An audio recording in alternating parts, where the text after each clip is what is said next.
Hey friends, welcome or welcome back. It's Laura with Laura B Floss Tube. Thank you so much for joining me today. I'm so glad you took time out of your busy schedule to drop in and say hello and watch what I'm doing in the craft room. So today what I'm going to start doing is appliquing my shapes down onto the background squares for that Christmas tree quilt. I'm super excited to get this started. I'm going to try to share some tips and tricks with you along the way, just some ways that I organize my stuff and how I make myself feel a little more efficient when I'm going along, especially with a project this size. So without further ado, let's just jump right in and get started. So the first thing I've done is I have grabbed my row 1, block 1 and 2 background squares, which have my shapes fused onto them. Now, as you notice, I have a blue, a white, and a red shape to applique down, and I do plan to somewhat color match my fabric colors, but I still want to do a little bit of a contrast, because with that contrast, it's going to break up that background fabric and help those shapes pop into the spotlight. So let's get started with the blue, because that's what I have loaded on the machine. All right, heading over to the machine, you can see that I have done a few things here to prepare. I'm going to keep this simple because most of these shapes are fairly big, so I don't need to worry about a teeny tiny stitch to do that. So I have just set it on my standard zigzag stitch, which is 3.6 wide and 1.4 long. That's on the Juki DX7 machine that I'm using. I have loaded my blue thread onto the machine. I do have white thread in my bobbin. That doesn't really matter. If you want your colors, if you want your bobbin color to match your top thread, you can. If you have your tension set right on your machine, it does not matter at all. I like just running white into my bobbin when I'm appliquing, and that way I don't have to keep switching it up. Switching the top thread is enough for me.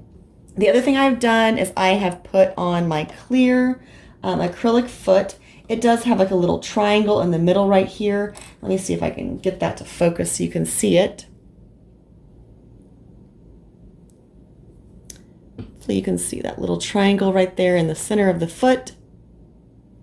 And that's going to help me line up my shapes as I'm going along to applique them down onto the backgrounds. All right, so to get started, the only thing I'm going to do is just start with this blue square, or the blue star here, and I'm probably going to start kind of like in a hidden spot where this white's going to overlap a little bit. That way I can go ahead and do a little back stitch there just to secure those stitches, and when I end I can do another little back stitch to secure them again, and you won't see it in the finished design.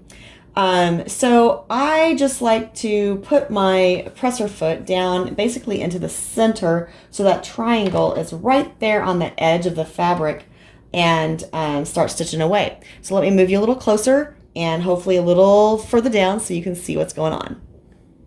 All right, so we're just going to stitch around this shape, and then we'll move on to the next color. I am going to switch my colors up just because I want to show you different shapes today.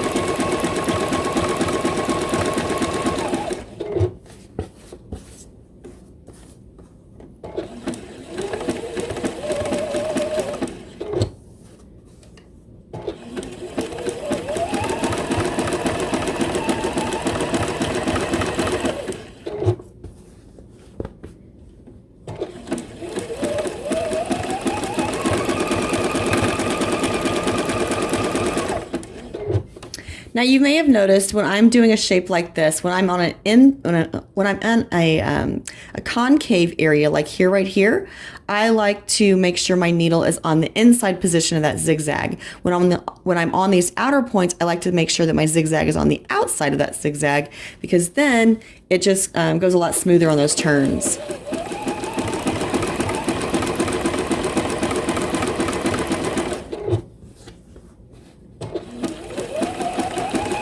Now you can start to tell why it was so important for us to break these down, because otherwise we would have so much fabric to wrangle around when we're appliquing down. It would become really kind of difficult to make sure that we get that smooth finished look.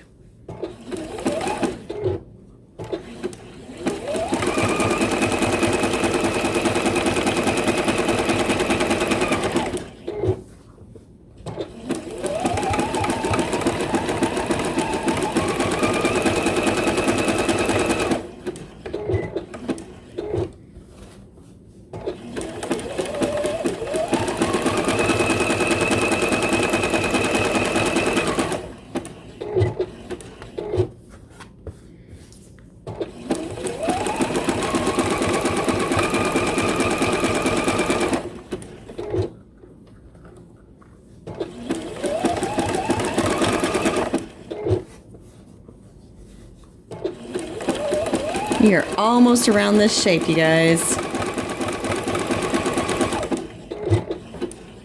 We have this last little piece of the petal to go.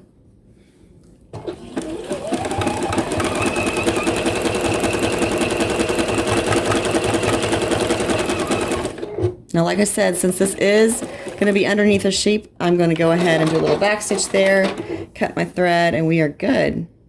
Now you're going to notice that I am just using some all-purpose dual duty thread. Most of this is because I can get that locally at my Joann's store, and they have all the colors, so it'll be easy to run in there and grab a few more spools, because I know I'm going to need more spools, especially of the green, before we get this project done.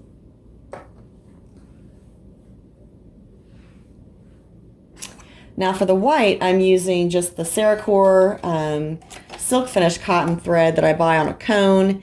I typically buy that through Amazon, to be quite honest with you. And I'm going to use that for my white thread to stitch this little white flower down.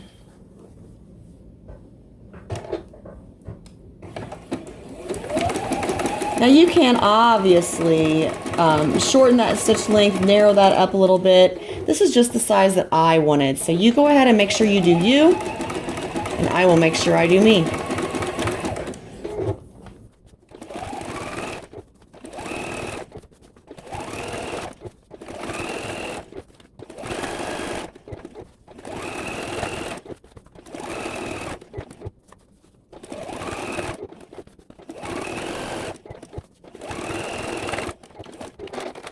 All right, my next shape is red, so we're going to get this red loaded on to the machine.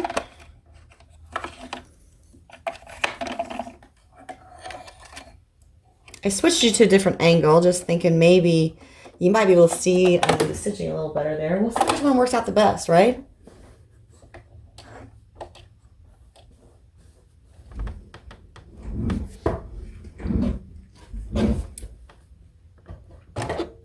Now I do have this like little stop stay stitch option on my machine, and I'm going to use that to start this because I don't have anywhere to hide that beginning and ending tail.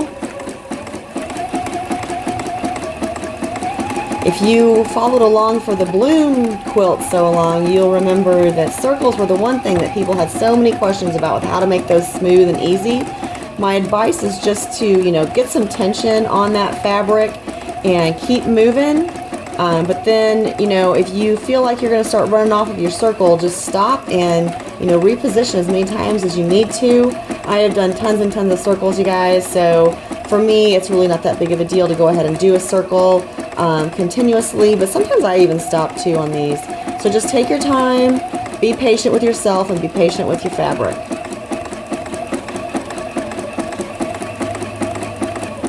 There's my end, so I'm going to go ahead and hit that stop. Cut that off. All right, so we have our shapes for block 1 and 2 for row 1, applique down. We're going to go ahead and just put those to the side for right now, and I'm going to grab the next block. It also happens to be a red circle, so we're going to do the same thing here.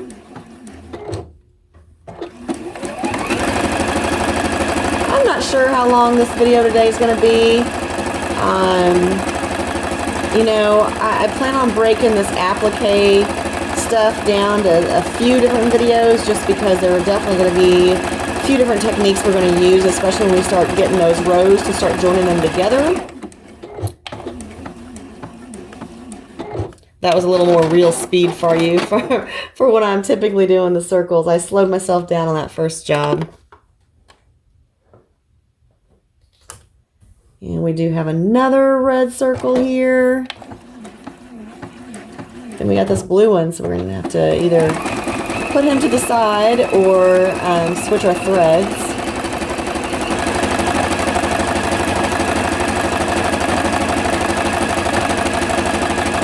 If you're working on your first applique projects, just remember that, be patient with yourself and be kind. Don't rush. It's better to take your time and be accurate than to rush through and wish you would have.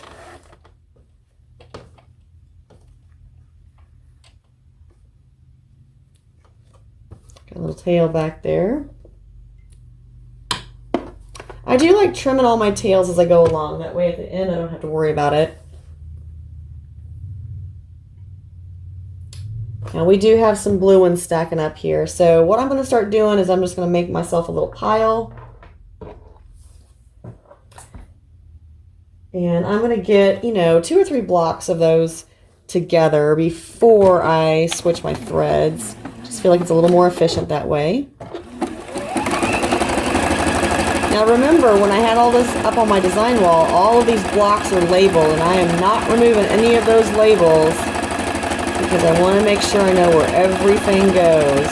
Now you do want to try to make sure you're keeping your fabric as flat as possible because you don't want it to be bunching up, because remember, we cut those squares at the size that we needed them, so we don't have extra to trim off like on some of the Lori Holt quilts that you may have seen. So it's important to keep that pretty flat. Now before we start assembling these though, we will take them over to the ironing board and starch and press and kind of release some of that tension that may have been caused when we were sewing.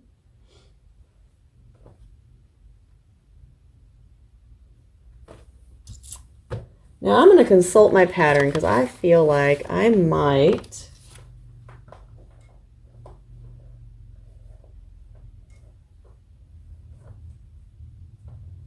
Alright, I'm going to consult my pattern because I feel like I may have went through all of my red at this point. I should have 8 red dots, and I did not do 8. I think I did 4. Oh, some of them are on with some green though, so we'll save those for a little while. But we are done with the red for now. I think I'm going to go ahead and switch to the gold color and do this star, just because that way I can show you how we're going to handle this little point that's hanging off down here.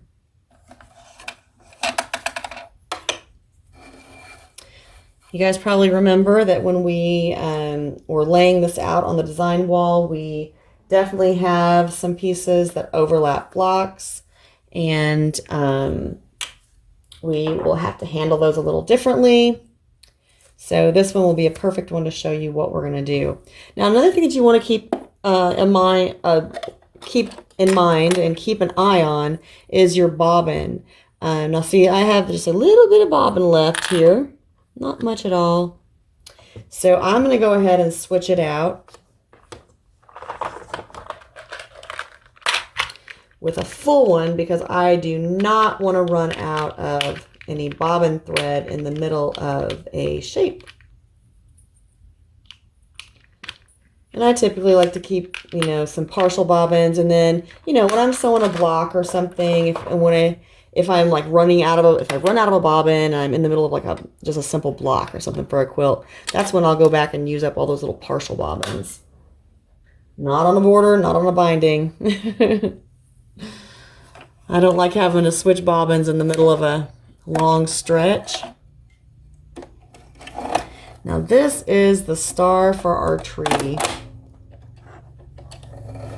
And this is row 1, block 3.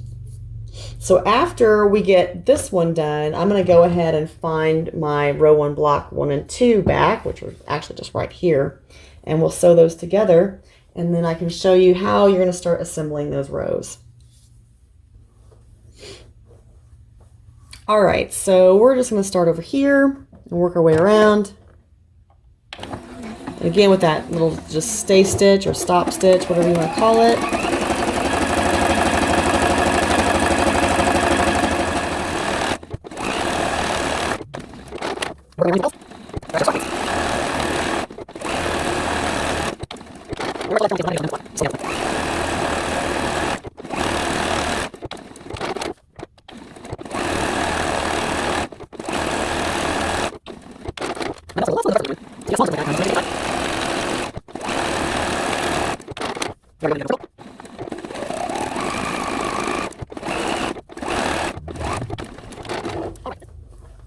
All right, for this point here, see how it's hanging off?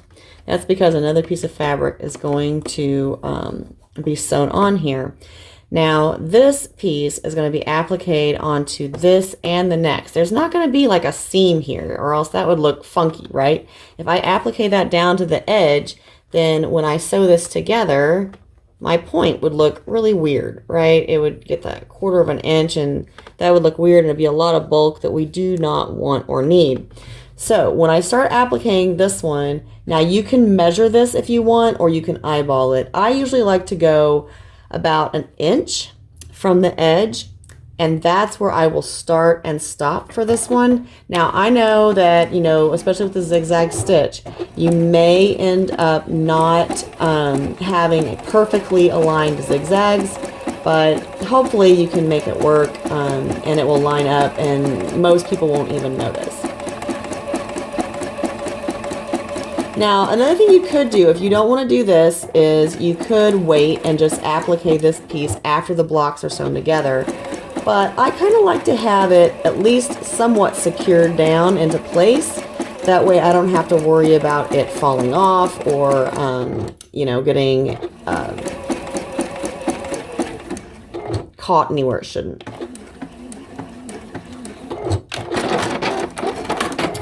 Now when I go to sew this piece onto the next block that's down below it, I will actually take a pin and pin this back, because that way I don't have any problem with this point flipping down and getting caught in that seam. So that's what we're going to do with all of our shapes that are overlapping more than one of the blocks that aren't sewn together at this point. So there is the secret to that. Now with that being said, I'm going to trim these tails, and we are going to go ahead and sew a few of our blocks together, and we will wrap up for today. All right, so here is the row 1, block 1 and 2, and here is row 1, block 3. So obviously those go together. I did go ahead and switch my foot back to my piecing foot, and I do have it back on straight stitch. Oh goodness, you guys, that is the one thing that I continually forget to do when I'm switching back and forth between applique and sewing. I can't even tell you how many needles I've broken along the way just trying to, just forgetting to switch that stitch back. So I'm just going to line those edges up, put this little foot down. I did shorten my stitch length down to 2.0, and it's just a straight stitch, and we're just going to piece as normal.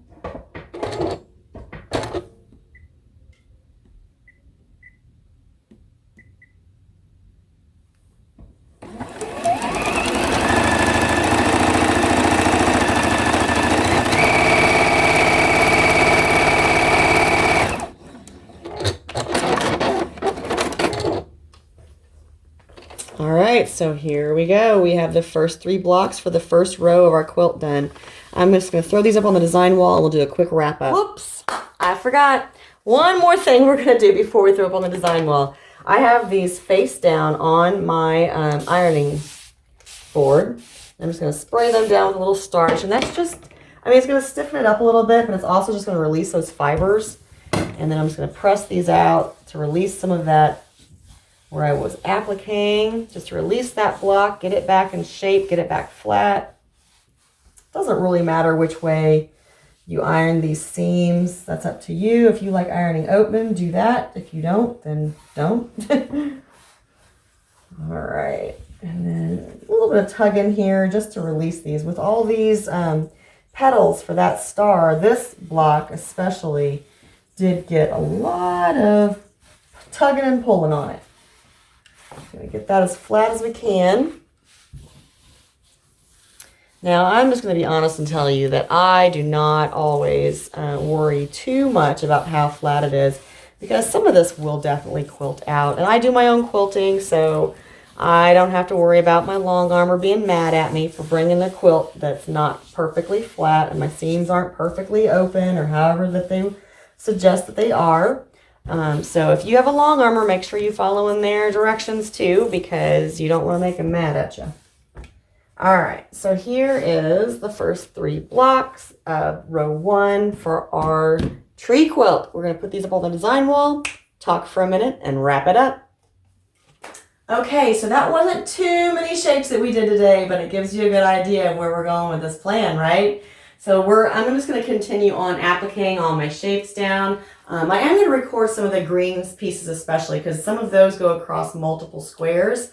And basically that's the process, you guys. Pick the stitch that you like, pick the color of thread that you like, and just kind of go with it. If you want some contrast, like I've done with my stitching for my applique, then make sure your thread colors are a little bit off, or maybe you want to do all black, which would make it a lot more pronounced for your appliquing.